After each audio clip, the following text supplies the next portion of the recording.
are out for that are out right now for on first readings, and after that we're going to have sort of a preview of some upcoming discussions in the policy committee meeting. So I'd first like to start with let's start with introductions. I'm going to start with Kara, and then we'll just do the horseshoe. Kara Bradshaw, Executive Assistant.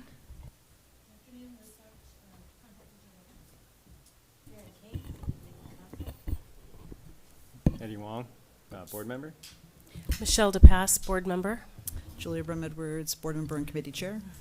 Patty Sullivan, board member. Great. Welcome, everyone. So, Ms. Bradshaw, can we start with the general public comment? Yes. We have Kendra. I had it a second ago. Luebuga and Kato Luebuga. Okay. Oh, I should say, Frankie, do you want to introduce yourself? Sorry. My name is.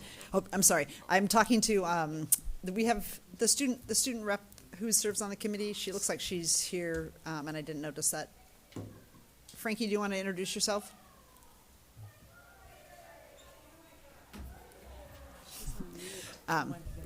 Yeah, she may be off screen. Anyway, we also have the student rep here with us who's on the committee. So sorry about the interruption. You can go ahead and just start with your name, and then you have 2 minutes. Okay. My name is Kendra Luebuga. First of all, thank you for granting the time to meet with me tonight.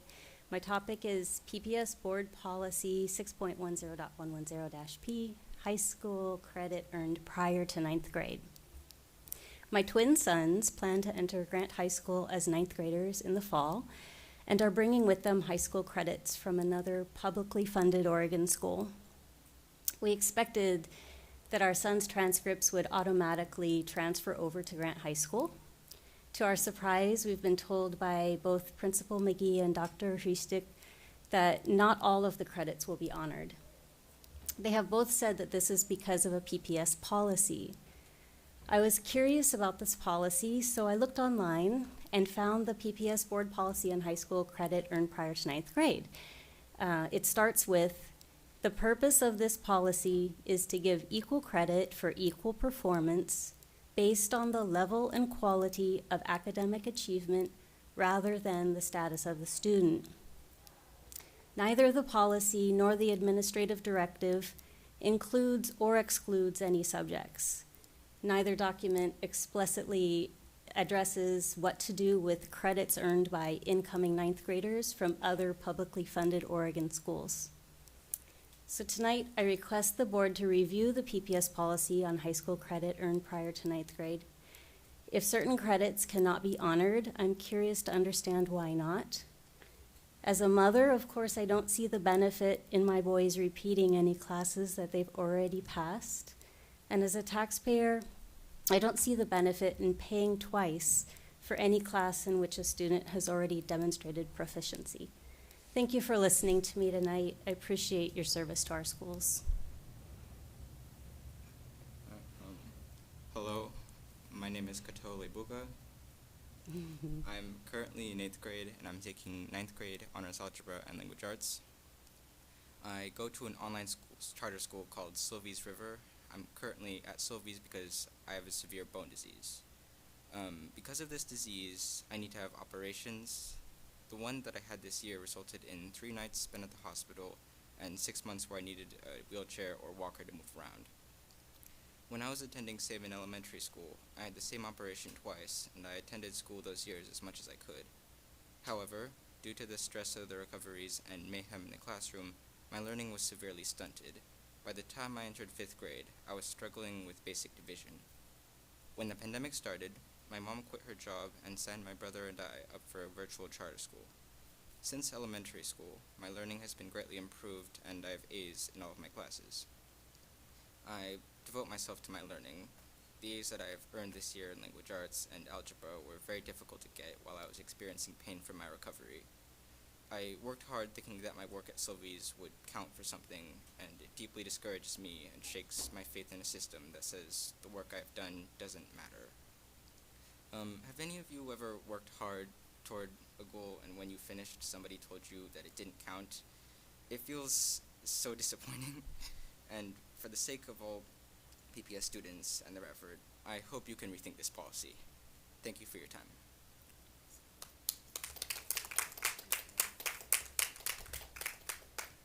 Thank you. And before we continue with the rest of public comment, I just want to note that we appreciate you sending the testimony in advance and raising it with staff, and we will have it, as I mentioned to you, we'll have it on a future committee agenda, and we've asked staff to provide some recommendations. So appreciate you both being here and raising the concern, and we will look into it and have it on a committee meeting agenda. Thank you.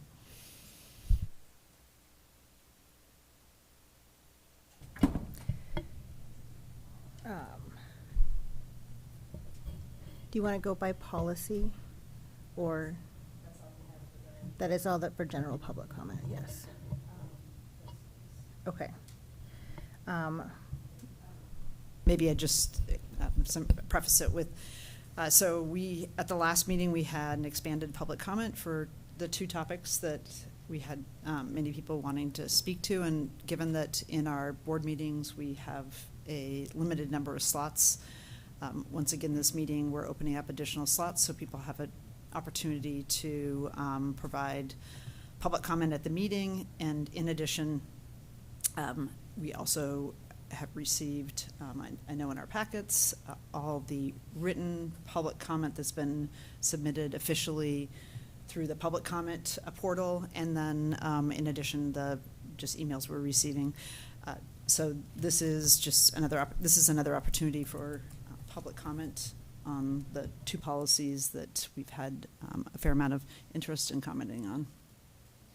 And the first one will be the district-wide advocacy and fundraising policy 7.10.020. Okay.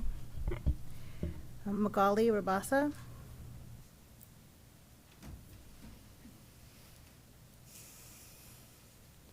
Good afternoon. My name is Magali Rabasa, R-A-B-A-S-A. I'm a parent at Rigler Elementary, where I'm also the president of Padres Unidos de Rigler, which is our PTA. Members of the Rigler PTA have been part of conversations about foundation policy reform for nearly 4 years, including through our participation in the 2022 roundtable listening sessions. Parents from schools like ours that do not have foundations have repeatedly emphasized the following points, which I bring to the table again today. The current policy is deeply inequitable and directly undermines the differential funding model.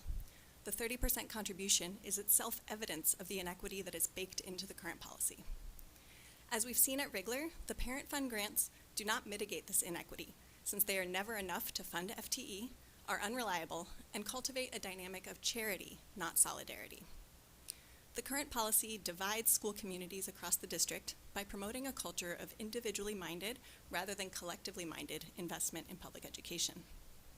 We believe that the proposal to create a district-wide foundation has the framework and principles needed to strengthen our district and activate the diverse and rich resources of all of our communities, regardless of socioeconomic status, in a practice of mutual aid and systemic transformation that will benefit all students while honoring and promoting the agency and dignity of all members of our community.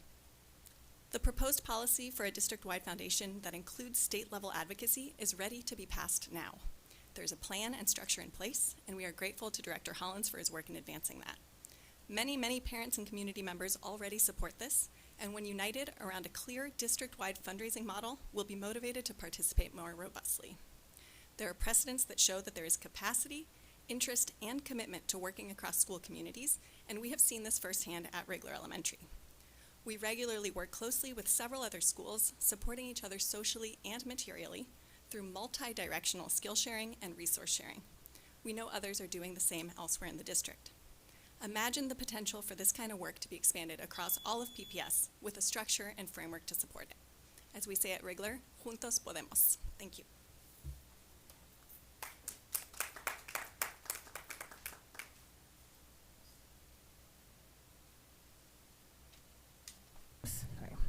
We have Maya Pueo von Geldern, who's reading a statement on behalf of Rochelle Chase Miller, who was sick at the last minute.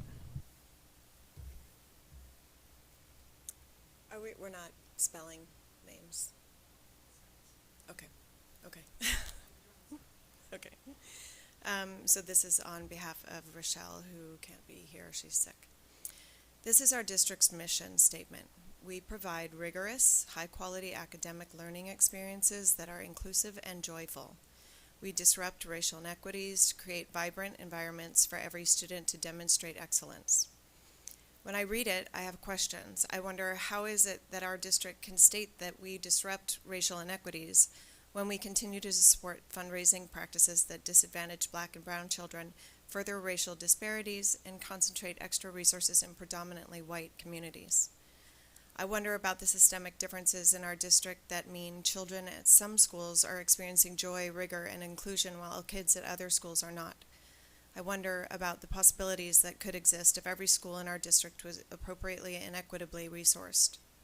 Change doesn't happen because it's the magical right time and everyone agrees. Change happens because there is a vision and courage to try something new. History is full of change agents who were told to wait, that it wasn't the right time, that they were asking for too much too soon. Yet many of us are where we are today because those visionaries did not wait. You as board members can be the change agents, making a commitment to funding schools fairly, redefining who and what we think of as our community, our schools, our children. This commitment will allow the broader community to come together to implement a new shared reality, opening it up to include families who didn't know about, support, or benefit from the existing model alongside those who have worked passionately to raise funds for staff all along. We also know that foundation dollars have never been and will never be an adequate or sustainable replacement for state funding. PPS is not the only district facing significant budget cuts. The state of Oregon is in an educational crisis and must be held accountable for fully funded Oregon schools.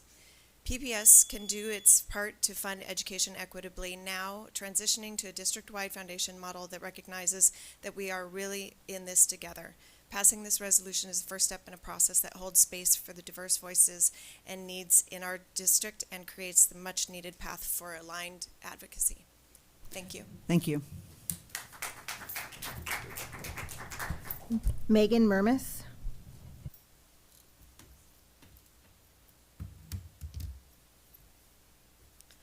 Hi, my name is Megan Murmis, and I'm the parent of a 7th grader at Laurelhurst. First, I want to thank all parents for the time and energy they dedicate to their schools, whether through fundraising or volunteering or donating or just being in community with each other. The outreach, organizing, and community building done by the Reform PPS Funding Group to educate people about foundations and public school funding has brought people into the discussion and demonstrated overwhelming support for reforming the policy and identified support for reform in every single PPS school. We've presented multiple letters in support of reform, signed by hundreds of parents, students, and staff. 2 student newspapers, including one school with a foundation and one without, have published their support for reform. The Portland Association of Teachers supports reforming the policy. Since at least 2018, the CBRC has asked you to reform this policy. The Fund for PPS has also signaled its support. Next year, new families will be entering over 80 PPS schools. With this new policy, there will be a new norm. All parents, teachers, schools, and businesses will be working with the unified goal of greatly improving all types of funding for PPS. The Fund for PPS will still exist and the fundraising will continue. Reform opens the door to district-wide events and corporate support. It invites back into the fold families like mine that have not donated to LSFs out of a concern for the inequities it causes, and it creates a seat at the table for those who never had a foundation to participate in. There's no way to quantify the potential loss or gain at this time, but we do know that it will be what we make of it. Instead of thinking about this policy change as taking something away, we choose to see this as an opportunity to use our collective voices and efforts to transform and amplify both our fundraising and our advocacy to ensure that we have a thriving, fully funded, future-ready district that benefits and values all children as our own children. I don't want to believe that parents at foundation schools will leave PPS over this policy. Those parents have demonstrated so much support for PPS and its students. Those parents believe in the importance of great public education. I believe they'll continue to work to improve our schools so that parents that have already chosen to leave for other reasons might return. That is my hope. Thank you.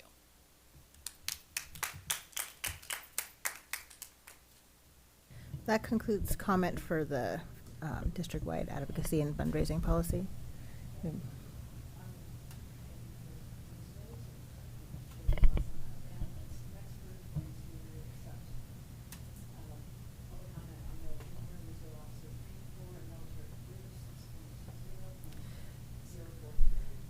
Director Bimbers, I'm sorry to interrupt, but can you turn your Pardon? microphone on? Can you turn your microphone on so that Yeah. people on the live stream can hear you? Thank you.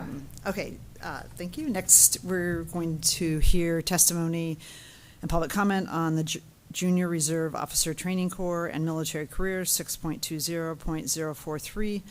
And like the district-wide advocacy and fundraising policy, this has had a first reading for the from before the board, and it's now in a 21-day comment period, and this is the second policy committee meeting we've had since the first reading. So with that, if you could let us know who has signed up to testify. We have Michael Sonnleitner.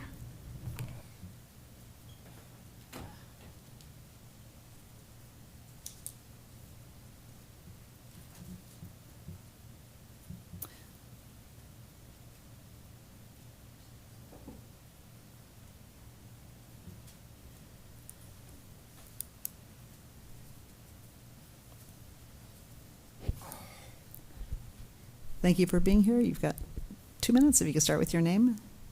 Michael Sonnleitner. I think I'm becoming known. I'm hoping it's not infamous. You'll have yet another souvenir. This one only took a couple of hours this morning. I have faith that you'll read it carefully. I don't want to be talking at you for these 2 minutes. I've been talking at people too much, and now I'm getting to know some of you. Actually, I've met with all of you a little bit in the past month, and one of you quite a bit for nearly an hour. So I'd like to speak from the heart about what I've learned this month. What I've learned is that there's a wide range of spectrum from the good people on this board, both for and against this proposal. Those who are against oftentimes tell me I'm speaking to the choir, that the facts that I've presented relating to how this harms the integrity of educational institution, about how it harms the school district budget, that it doesn't pencil out, that it's a net drain. Other things that I've shared before I don't want to repeat. What I'd like to share with you is that those arguments in particular have been discounted by at least 2 of the people who aren't present today in person. And I've been surprised. I don't care that it's a net loss financially. I don't really care that the credits don't transfer. We will always find money for what we care about. And I'm thinking, I'm tired of being discounted, and I'm trying to figure out why, and I've concluded that the most likely explanation is that there is one yes but that consistently comes up, a yes but. Yes but JROTC courses in the curriculum foster an understanding of military career options. Yes but. Yes but. It's an option. Yes but. It's an option. And virtually all of the other facts that I've presented at 3 different meetings this month are discounted with that yes but. I'm sorry, 2 minutes is gone, but I read this and I think you'll find that there's an ideological tinge to that. Usually people, when they stick with a particular argument against all others, it's not rational. It is emotional and ideological. And I think we need to get beyond that.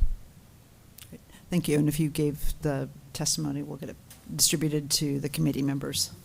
Thank you for your patience. Thank you.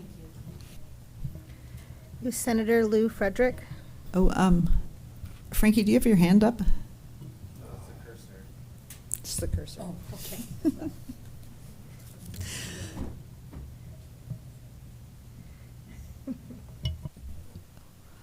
Welcome, Senator Frederick. It's good to see you here in the auditorium, a place that you've spent many days and nights. Many days and nights. I was here for that during your Sure. your first round. That's true. Well, but I was here doing as a reporter. I was covering these things too. So I this is say, in your many guises. different as an educator, as a teacher, as And well. soccer coach. Yes, my soccer captain over there. Thank you. My name's Lou Frederick. I'm a state senator for District 22. You are in District 22. It goes from basically the Banfield to the Columbia River and most of North and Northeast Portland. I'm going to be as quick as possible. Two aspects I want to talk about. One is philosophical, the other one is practical. And I'll start with the practical. This proposal regarding the junior ROTC has significant practical issues, and not the least of which is financial cost.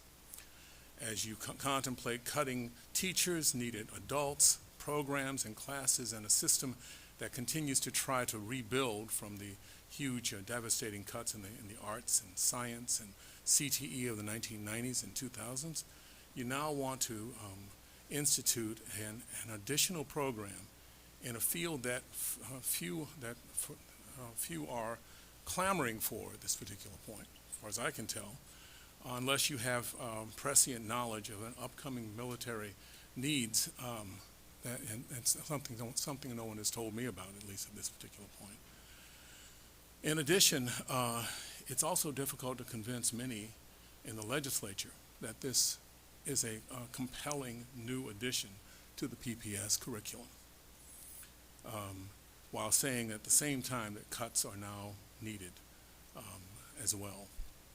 That to be a little historical, returning to my old role in this building, the optics are terrible, absolutely terrible. Now, regarding philosophy, I'm sure you will hear objections based on what might be genuinely called an opposition to war and to military in general. I expect to hear that. There were many reasons, however, that the PPS board in the 1990s refused military recruiters in the district. And until Congress intervened, putting a junior ROTC in the high schools would create a similar outcry. Oops, I'm out. All right. As a professional courtesy, go ahead. Thank you. I appreciate that. I think that this is a. First of all, let me say that I'm a product of junior ROTC. I was in junior ROTC in high school in Atlanta, Georgia. It was an interesting, but also a clearly compelling effort in a captured group. I do not see that this is something that we need to continue. There is the ability for the military to get to propose to different people, to different kids right now, and they're much more productive pursuits that I'd like to see the Portland Public Schools dealing with than pushing necessarily for our junior ROTC in the schools. If you have any questions for me, I can certainly answer them, but I encourage you to reject this particular proposal. Great. Thanks for coming and speaking to us today, and for all your service in so many ways to this city. Thank you. Thank you very much. That concludes who signed up on that policy. All right, thank you. Again, thank you for everybody to provide public comment.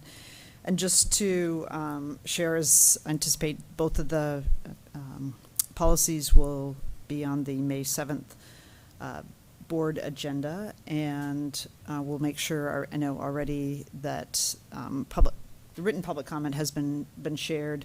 I also have gone through all of the public comment, at least on the fundraising and advocacy policy, and will share sort of a summary and also hopefully some responses that respond to some of the comments we've received for that one. I will speak to Director Green, who is the proposer of the Junior Reserve Officer and Training Corps, about presenting the sort of public comment and any responses or additional information he wants to provide, so that people know that we've heard their comments about the policy, both for or against, or with suggestions or their questions. Next, we have 3 items that I'm just going to, basically, we're sort of previewing that these topics will be on future board meeting and committee meeting agendas. And I want to start by asking Director Wong to provide maybe some conceptually what you're thinking about and what you would like the committee to consider in terms of the field trip policy 6.50.01. It's a policy that had a fair amount of discussion in 2017 to 19, but as we know, often policies that have been changed are worth looking to review. Earlier, the policy we had was from 1999, so it hadn't been reviewed in a while, but there's no reason why we can't look at something. So go ahead, Director Wong. This is really meant to just sort of kick off a discussion, highlight for people that we're going to be discussing it in more detail and asking staff to participate. Go ahead. Yeah, this issue stemmed from the both the JDLI, MDLI, and the Vietnamese DLI program, and oh yeah, Japanese dual language immersion program, Mandarin DLI, MLI, dual language, and then the Vietnamese dual language. This has to deal with policy 6.50.010-P and the subsequent administrative directive. We went through a lot of discussion with the representatives from the DLI, both the teachers and the parent leaders, and there was a lot of I think exceptional issues that came from this. And one thing that came up was that in terms of the staff's response, they were tied, their hands are tied in terms of trying to follow the policy, but also trying to understand the issues at hand. And one of the issues at hand was the 5-day limitation, which if you take into foreign travel, it takes basically 5 days to get there and back. And these 2 programs are not necessarily field trips, they're kind of like mini study sessions. They actually go to school in a foreign country, and so this represents a significant academic endeavor. So when through discussions, I think everyone, including the representatives from the DLI programs, were very supportive of the policy in terms of protecting.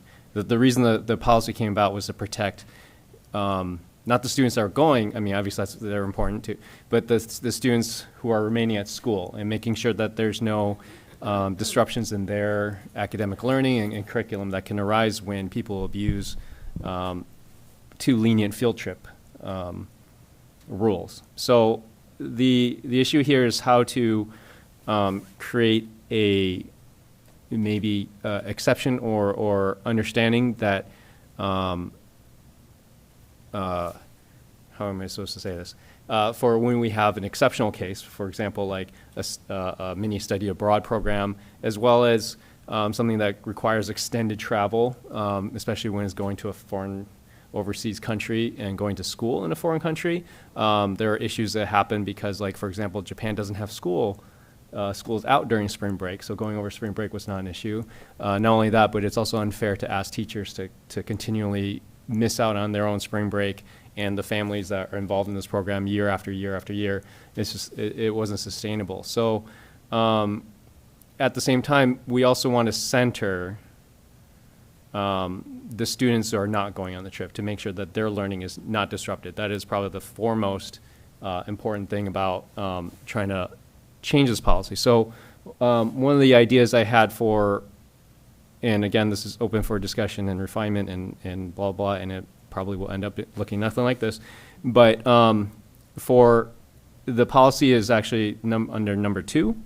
Just going to read it out loud really quick just so everyone can understand what it says. It says, district staff responsible for overseeing extended travel must notify building administrators in advance of the trip so that plans for continuity of curriculum and instruction can be assured for students remaining on campus. Those plans will be communicated to the school community and observed so that no disruption in curriculum or programming will occur for students remaining on campus. And I think that is a very good policy. I think that's something that we need. The thing that I would, maybe to start off conversation to add would be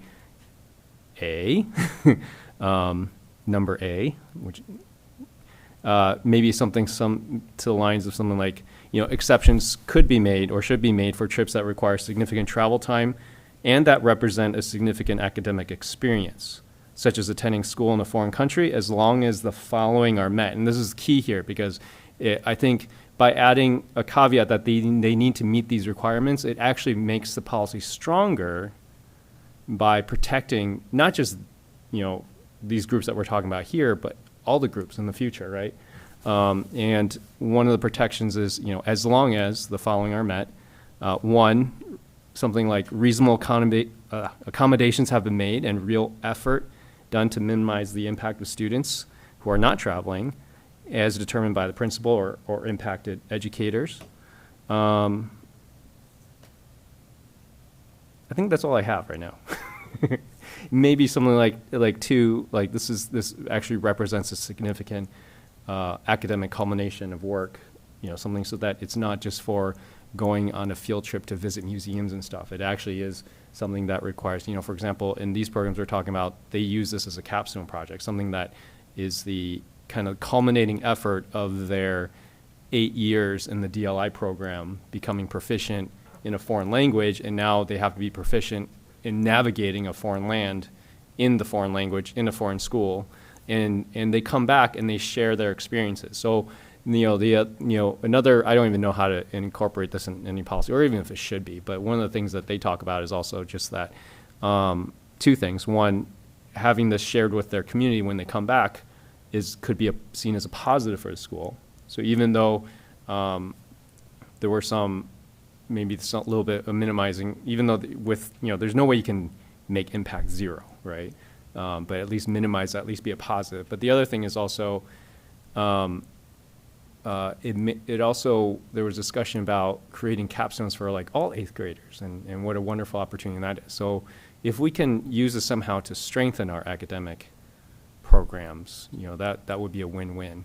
And just kind of give you an example of things that I've seen that have happened in terms of minimizing disruption. Like for example, in one of the schools, there's a part-time, the foreign language teacher who takes over for the main teacher that goes on the trip and takes over all the classes and makes sure all the curriculum is followed and everything, so that the kids who are not going on the trip don't have any holes in their learning. That's one thing that's done. Number two, all the students that do go, they actually have to sign a contract and get it notarized, so it's legal, and get it notarized that they will continue with the curriculum. So then the point of that is that when the teachers don't have to wait for the students to come back to continue learning, because the expectation is these kids have all the materials, they will continue their learning. So they're not only going to school in Japan and Taiwan and Vietnam, but they also have to keep up with their work at home, from home, which is double the work. And the other thing is this is school. So there has to be some, one thing to explore possibly is some kind of exception if we're talking about that this is not a trip, they're actually going to school, and it's not a break. Anyways, those are the thoughts I have, and hopefully that starts some conversation. Yeah. I'm wondering if, it's called field trips, foreign travel, and other off-campus activities. I wonder if we just need to create a study abroad program or a study abroad policy, because that does get to the academic learning piece. And I also love the idea of having all 8th graders do a capstone project. I think it can be really not self-directed, but a great place to do some additional learning, kind of maybe not in a book. I think your idea of making that separate, to study abroad from the other field trips, do you think maybe that would help Eddie in getting this across. Yeah. I'm also curious what other academic institutions do, if we can learn from, I can't think of any because I haven't looked into it, but if we can look to other academic institutions, what do they do when a portion of the class leaves? How do they fill that gap? I think that those are very important. I think there's also staff looking into what it takes to work on the AD or change the AD as well. But I think just in case that's not doable, I think going through a policy. One of the questions I have, and also comments, is about, in the policy, there's already a topic called, I gotta look it up because I don't remember what it's called.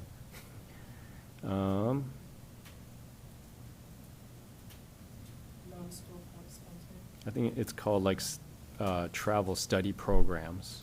Oh, yeah, okay, that would be. And that doesn't, yeah, and it doesn't apply to this because study abroad programs are like, the whole part of this policy about study abroad programs is about like how PPS doesn't sponsor this, it's not part of the school and liability stuff, right? So yeah, I think an idea of a new category is interesting. I guess though, my assumption is all of our travel and field trips have some sort of anchoring in our academics, so maybe it's just changing the title so it's not just foreign travel. I think most of our travel, we expect to have some sort of education component in it. I'd be maybe concerned about study abroad because that sounds like, I think people know what that is, and that's usually for a pretty extended time period. So I think maybe we can accommodate maybe changing maybe adding a new category, but I'd be careful to call it study abroad because I don't think that's necessarily what it is. Well, who says we're not going to expand it to be a whole month instead of the 5 days? I think there'd be a whole host of other concerns because essentially then you would have teachers and an administrator with a subgroup of students for a very extended period of time. So I have just a couple comments.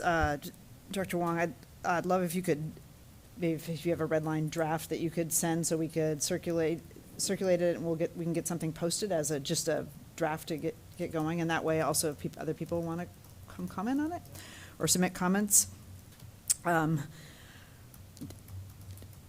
The other thing I would appreciate, and I don't know if this is possible, is maybe going down into the L2 and the bowels of the records to get the complaint there's been I think 2 complaints filed about the trips, which was really the genesis of the adding in a lot of the language you just wrote about the other students. So there has, just in my 20 years of the PPS, because especially the JMP program has been around that long and been doing their trips, is I haven't heard anybody make any sort of like complaints about like the students who went on the trip were in any way disadvantaged. To the contrary, very much was like, this is an amazing experience, transformative, life-changing, all those things. Rather, the concern was about the students had been left, which is when, I think if we go back, the language in 2018, I think when it changed, was to address the students who stayed behind, because there were instances, and again, I just want to look at the complaint, look at it, just the context of what had happened is there wasn't that continuity for instruction for students who were left at the school, and also a concern that if you were essentially having other students getting a substitute when the teachers were gone, and then also the administrator being out of the school. So we should just, as we look at potentially making changes, just ensure that, and I think also assure the participants of the program that we've heard them, that the value of the program to the students who are traveling. Let's see. on the, and I will say that another issue that has been addressed since that happened was the board instituted the Equitable Field Trips and Travel Fund, which provides resources for schools that maybe wouldn't have had an opportunity. And we all know how travel and new experiences that aren't in the classroom can really have a transformative impact. So that's another thing that the board has done, I think, to try and to sort of enhance things and provide opportunities for students who either don't have the resources or aren't in programs that have extended travel. The 8th grade capstone project, so my recollection is there was work being done on this. That was one of the things that came out of 2018 before COVID hit. We had and for board members, I'm trying to think, were you on the board when we first set the goals? Because Yes. we said 8th grade as a default. The 8th grade goals were test scores, but we really wanted it to be a much broader measurement of whether students were ready for high school, besides just 2 data points on test scores. We'd also spoken about a portfolio type development for 8th graders when I first got on the board. And we've also had a rotating sort of middle school redesign leadership.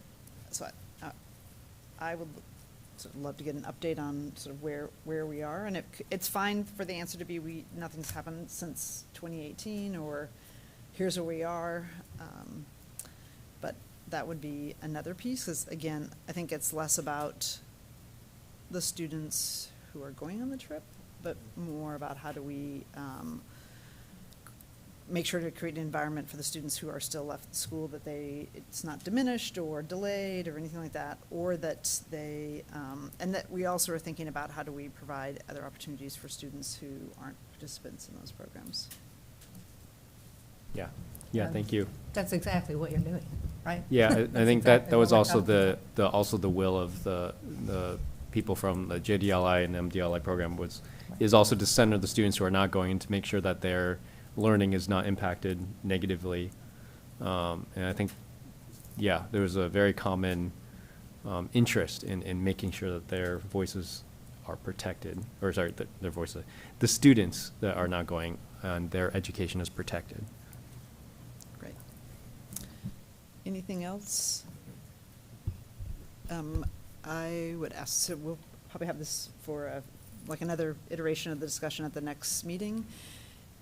Again, if we could get the complaint, we could get your draft language. And then it would be helpful if we have somebody from the middle school team to either share something in writing in advance of like where we are with the capstone project, or we don't need it right now, but just at the next meeting.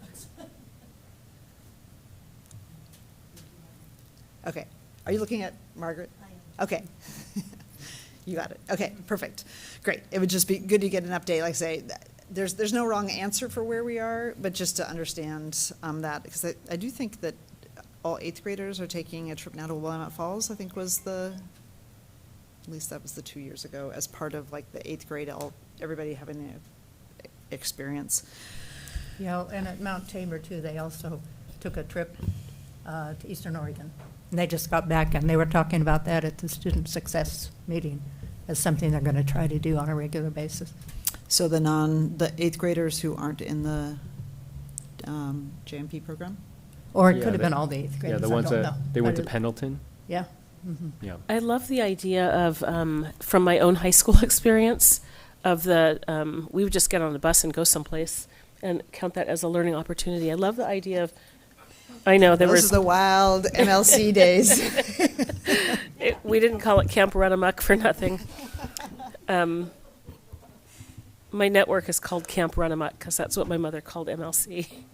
And Patty worked there, so you know. But I love the idea of. Yes, he did. He was my soccer coach. But I wonder if there's so there's some students that'll be going to Japan and Vietnam and Taiwan, and other students might have a local being Oregon-based learning. And I can think of all kinds of partners that would partner with us, even with the American Leadership Forum, which I'm doing right now. We travel all over the state and learn from leaders in those rural communities, kind of what the community's issues are, and a little bit about the geography. And so I'm wondering if there's a way to balance the kids that are leaving to go foreign study with kids that have a little bit more immersive experience here in Oregon, because it's so fascinating here. I mean, there's desert and high desert and low desert and all these different geographies to explore, many within driving distance. I've never heard of the low desert before. The low desert is, I think, in California, but we have a high desert here. We have high deserts. Great. Okay. I think.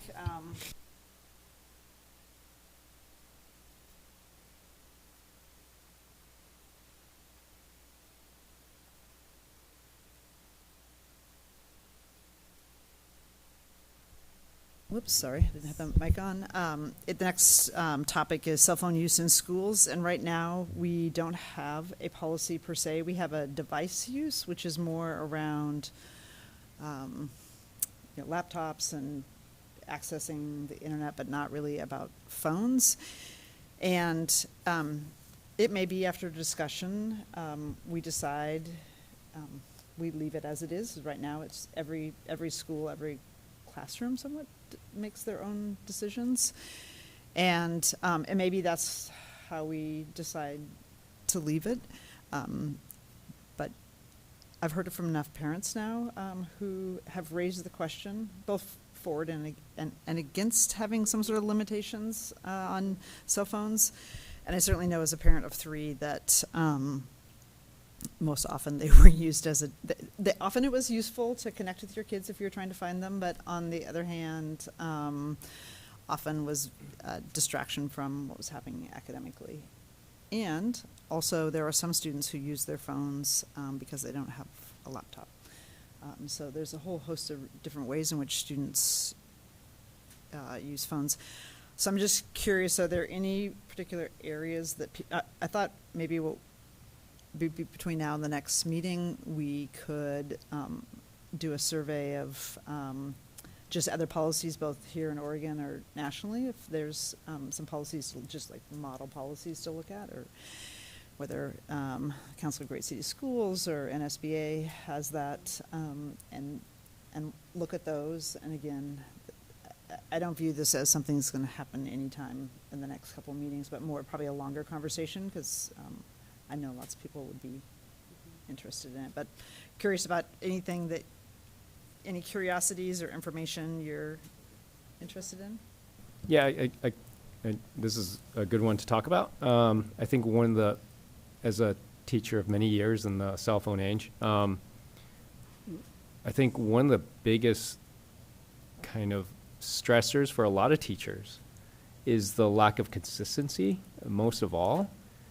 Because when you have a building that has no policy, then one teacher has one policy, another teacher has another policy, and it's just impossible for students to keep track of whose policy is whose, right? Because they have 8 teachers a day, and they go in, or 8 teachers a week, and they remember one for one, but a different one for another. For example, I was always very strict about cell phones, unless it was actually used they brought out for permission to look up something, right?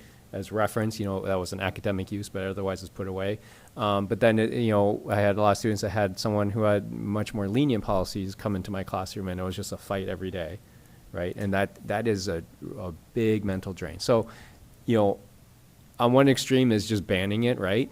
I don't know if that's necessarily the wisest. I mean, I wouldn't mind, but at the same time, I think it's more important to just have a consistent policy. I think that at the bare minimum would be a huge benefit to a lot of our students, a lot of our teachers.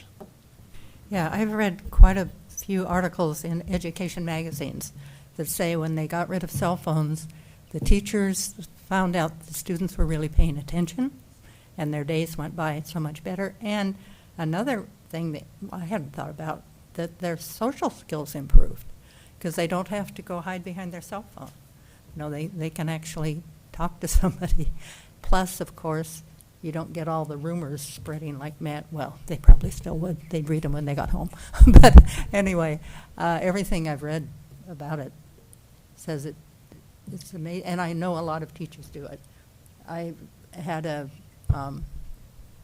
email from a substitute teacher who was saying what was going on in a lot of different schools when I first got on the board.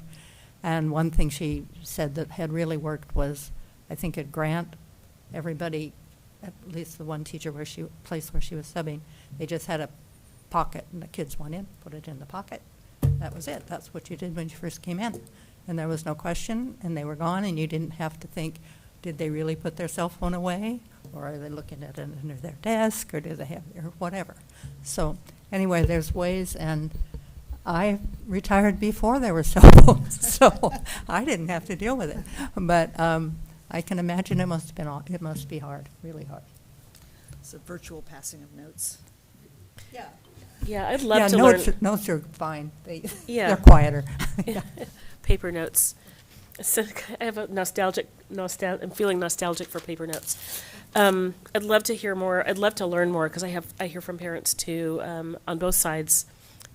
Some parents want to be very connected via phone in the case of an emergency, and others really would like their kids to focus on learning in the classroom. I know how distracting they can be, and I've also heard professionals say, they want to have educators, college level, they want people to have a phone in front of them so they can fact check. But I think for like middle schools and younger, I'm really concerned about it. I know that there's vendors that have been reaching out to all of us about, that have these pockets that you can zip up, and Yonder is one of them I think about. You see them sometimes at performing arts venues. So yeah, I would love to hear more from the community about, teachers and students and, other stakeholders about their experience with phones or not. Frankie, I don't know if you can hear. Do you have any thoughts, or is this a topic do you think that the DSC would want to weigh in on? Yes, I think DSC would definitely want to weigh in, and I have lots and lots of thoughts, probably too much to put out there right now, but definitely there are a lot of aspects of this I think to consider, and I think hearing directly from students is probably going to be the best bet, just because even just speaking with my friends, there are a lot of varying opinions. Great. So we'll, maybe in addition to our normal committee meetings, have, once we get maybe a framework for how we're going to approach it, connect with you and the DSC to find some ways in which there can be just both formal and informal feedback and suggestions and recommendations. Sounds great. Thank you. Great. Also, I would add if there's any way we could get some real data behind this as well, because I think, it's one thing to have a discussion about opinions, and which is, great. But at the same time, if we all have the same data that we can work with and discuss, I think that would be a much more productive conversation and kind of ground us in terms of what's best to move forward. This includes including our student voice as well, to have a really informed comment, because they see it every day in their classrooms, and I think one of the things I taught during that era when cell phones became more and more popular among kids, and have definitely noticed the impact, and also have a lot of wonderful things to say. But it would be nice if we could get some data behind it. Okay. I was just looking. Sorry, go ahead. I was just looking up Pew Research. Might be a good source for technology in the classrooms. They've got a couple articles that are, as recent as this March. Okay, great. Yeah, and I wonder if we want more data that's specific to PPS. I think DSC could definitely help facilitate a survey of students at the very least. Great. Yeah, that's a good idea. So the other thing, if anybody's looking for a field trip to do, if you go out to Mount Scott Learning Center, they actually use the Yonder technology. And so when you walk in, when students walk in, they have a pouch, it gets locked, and then after school or when they leave the school building, they unlock it and take it out. And so it's anecdotal, so it's maybe not data, but they would say that there's a lot more student interaction now, and at first there were a lot of complaints, but a lot less now, a lot of more just interaction among students. But it's a pretty yes, it's smaller than, much smaller than most of our schools, but we have something right here in our community where you have sort of a cell phone-free environment.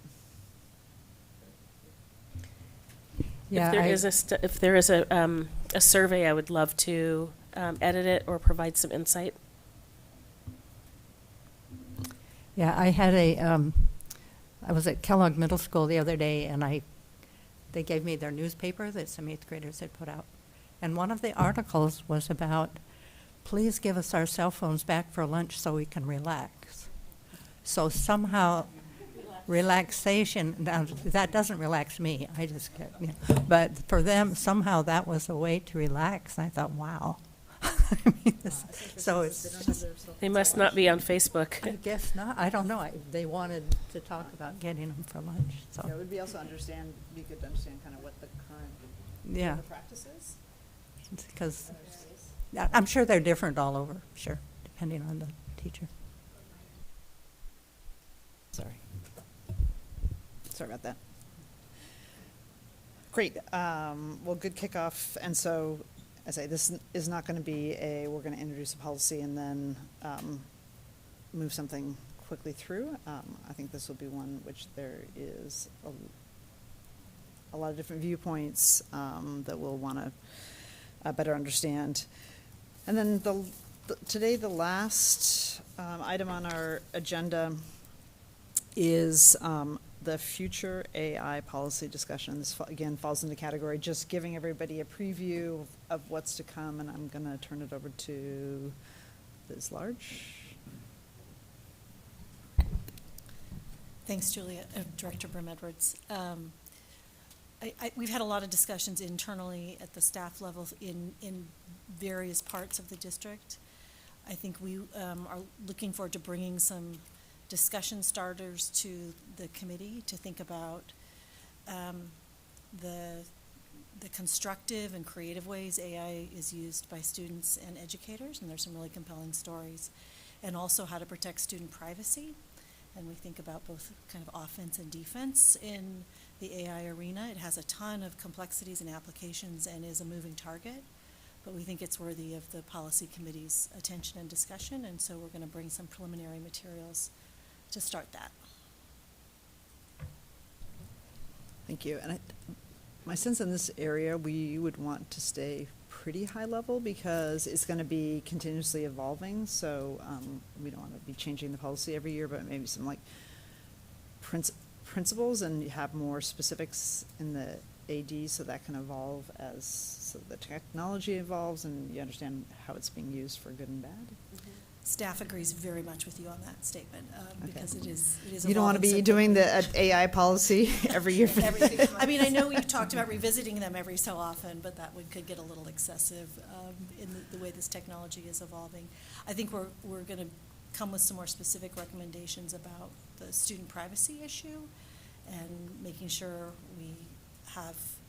the district has clear direction whether it comes through the policy or the AD, but this committee should discuss it about FERPA protected information and sending that out into the ocean of AI. So we'll talk about that some more, but every time we have these conversations, we think about other layers and implications. So we'll try to help guide the high-level discussion, but I think you'll find it meaty and interesting. There was was that in the New York Times, the story I sent you? There was just a huge story in the New York Times about an AI incident. It just had all these implications about somebody basically created impersonating the principal, and then it spread like wildfire, but it wasn't really the principal. It was AI generated, but it was very authentic, and the athletic director, I believe, has now been arrested. But then they just talked about all the other AI uses, mainly in the like bad uses of AI, and what can happen. I was like, oh my God, I'm so glad my kids are out of middle school. Yeah. They're still in a world filled with AI, though. I know. Yeah. It's There's, just, there's news articles about middle schoolers right now also using AI. It's kind of ironic, but we could probably use machine learning to look at our policy and update it as the technology. well, there's good you know, uses too, yeah. I mean, as the technology is going to change, not every month or not every week, but on some schedule of its own. We're going to be replaced by AI. That's a concept. Give me my nights back. But I think Steph's like looking a little bit too happy about that. No, It was funny. I hadn't thought of it. Yeah, I was thinking that because it's going to be changing on some kind of a cadence, that it would be nice for us to, we don't want to update the policy every single month, but we do want to be able to have some mechanism in place so we can stay on top of the rapidly changing technology. And I was thinking that would be a perfect use for machine learning. We actually do, I think, have a policy our policy on policies that we have to review them all of them every 4 years. We're not We're quite going to on have this to one. rescind some to meet that schedule. Anyway, we look forward to the discussion, and I think that's the general direction. Perfect. Okay, that's all we have for today. I say we have 3 policies that have had their first reading or their introduction. We've had 2 policy committee meetings on them since then. They'll be on the May 7th agenda. And we'll also get all the public comment to the rest of the board. And I do have a get- question. Okay, yeah, go ahead. Because I do have something to say about the foundation policy. Should I wait until? You could say it now, you can say it later, but why don't you go ahead and I'll say it now and I'll say it later, too. There we go, 2 times. By the way, I totally believe there is power if we unite for change. And I can definitely think we can do that and still have foundations. So until I don't have much of a life, because I went through this every single page, and noted which schools had used foundation funds from 2019 to 2024. And I found that 46 schools have used them from a total number of schools of 83. 22 of those schools used them all 5 years. 8 used them for 4 years, 2 just for 3 years, 4 schools just for 2 years, and 10 used them only once. And from this information, I'm making the following assumptions. Now, you can look at it yourself. You might make different assumptions, but this is what I saw there. I assume that the ones with less than 4 years have applied for the 33% rather than using the money that they have raised. And the schools with 4 or 5 years of using foundation money are probably using money that they have raised. I don't have proof of this, but it just makes sense. 2 of the one-year schools are high schools. 6 of the one-year schools have very low student-to-teacher ratios, from 5.8 to 1 to 8.7 to 1. 2 of the one-year schools have student-to-teacher ratios that are as high or higher than the 4 and 5-year schools.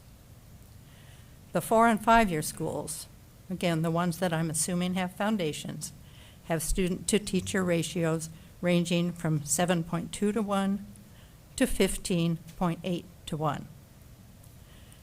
And, of course, you probably think those that are 7.2 to 1 are the title schools, and the 15.8 to 1 are probably the higher income schools. Of those 30 schools, 21 of the schools have student-teacher ratios of over 10 to 1, and 10 of those have ratios of over 12 to 1. And the combined underserved percentage for the schools that have used foundation money for 4 or 5 years range from 39% underserved to 63% underserved. So when I look at this data, I conclude that foundations are only helping. When I look at the schools that have used foundations only once, it tells me that there was a specific need at that time, they applied for the money, and the need was met. Those that used it 4 or 5 times, again, the assumption that they are the ones raising money, have wide ranges of underserved populations. The argument that only the wealthy schools have foundations does not hold up. They also have a range of student-to-teacher ratios, which tells me that a few must be title schools. Again, not only wealthy schools. While there is a range, most have a high student-to-teacher ratio, so most of those schools will have fewer student-facing adults. PPS is allocating more money to schools with a higher underserved population. This is evident as you look in Volume 2, you can see it yourself, and I think everybody's got it online, of the proposed budget. In general, those schools with low test scores and a higher percentage of underserved students have a lower student-to-teacher ratio. I believe in this. I don't think that schools can solve the problems of society by themselves. However, we must try. At the same time, we must provide for all of our students. So far, many of our families have been willing to support us in our efforts to support those with the most need. If they are willing to put money and effort into filling in the gaps, plus giving a percentage of what they raise to those who can't do it, why are we not accepting the effort? We are in a situation where we see inequity, we want to change the situation, but we don't know how to make it right. So what do? Our choice is to give more to those with less. In times of scarcity, in order to do this, we need to take away from those with more. If someone will help to fill in what we have lost, why not accept that help? I see no reason to do away with individual foundations at this time of scarcity. There is no reason that we can't all work together to get state funding, to have a district-wide fund for PPS to tap large donors, and have individual school foundations. The argument that we won't work together for adequate school funding from the state because of the small but mighty amount of money we get from foundations just doesn't make sense to me. Thank you. And I we're love not. your church, by the way. I'm sorry, but we don't have interaction. Yeah. You can talk later. Is how we conduct our committee meetings. Thank you, Director Sullivan. The one thing I would say is I think you don't. If you don't raise foundation money, you don't just get to apply for a grant. It's based on a formula. So there are schools that neither have net foundation funding, and they don't also get the parent grants. So they're the ones in the middle. So that's an important distinction to make, because it's not just you can apply for it. And I appreciate you and I have had a conversation about this. We obviously and are friends, but we have different points of view, and I've had my kids in schools that have had foundations and that haven't been in title schools, and I'll just say it makes a huge difference about what you can resource. And also, I think one of the other things is when you have schools raising foundation money, they can spend it how they want. And when a principal is given money from the district through the equity formula, or they get title money, they usually get it for a specific reason, not for what is discretionary. So it actually is different funds, because you have a lot more discretion as a principal on how that gets used. yeah, I know you have discretion, but what they usually use it for is a half-time FTE. I mean, usually it's no more than one FTE, but they use it for aides in kindergarten. They use it for half-time librarians. They use it for all sorts of things, but they use it in similar ways that title money gets used. But they get to choose that, and they can raise, and some schools raise a lot more than just a half a FTE.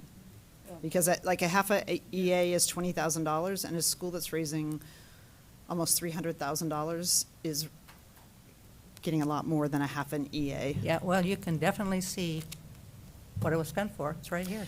Well, I'll just say, Patty, you've officially entered school board membership, because if you're reading your volume 2 of the budget, so it's more interesting than volume 1, by the way.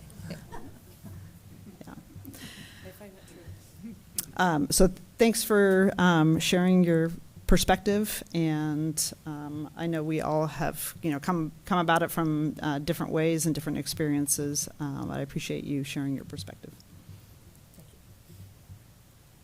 Anybody else for the good of the order? Liz, Mary, Carol? Okay, we are adjourned then. Thank you.